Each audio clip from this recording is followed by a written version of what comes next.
I'm Wayne Dowson from Wayne Dowson Fine Art.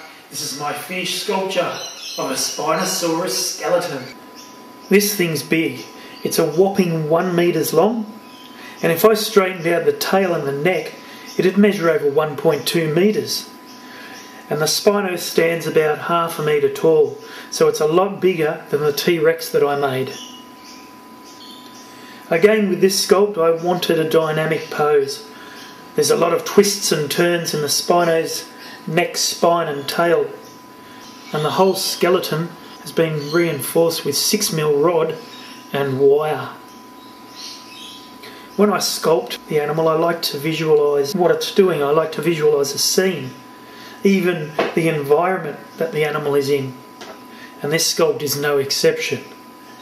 I pictured the Spino with his foot on something he's just caught.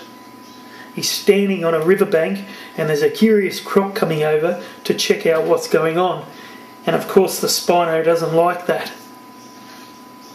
You'll notice in some of the photos of the skull I've drilled little holes at the end of the snout and the bottom of the jaw. And these holes would have contained some kind of sensory system which was used to pick up vibrations in the water. Sharks and crocodiles have them, and the Spino skull is very much like a croc's. You also might notice that the nasal cavity in the skull is high up in the skull, and this would have allowed the Spinosaurus to stick its snout in the water, picking up vibrations on a riverbank and then lunging at its prey.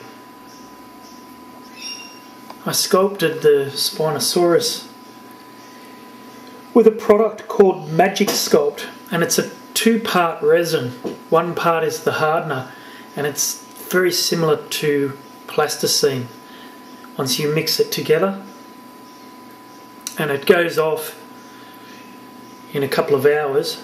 Normally I'll do a bit of sculpting and leave it, and then the next day can use a Dremel and carve lots of detail.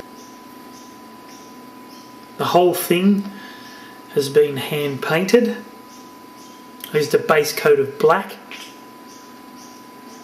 and then I applied a sand colour with a rag, kind of like a dry brush technique, and after that I used a raw sienna colour over the top to finish it off, and it's been sprayed with some clear lacquer as well. And as with the T-Rex, I used a nice rock as the base. Really suits the sculpt.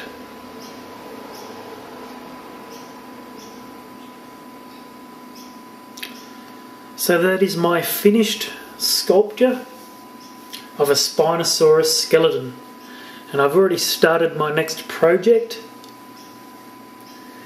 It's another dinosaur, and I should have something to show you all soon.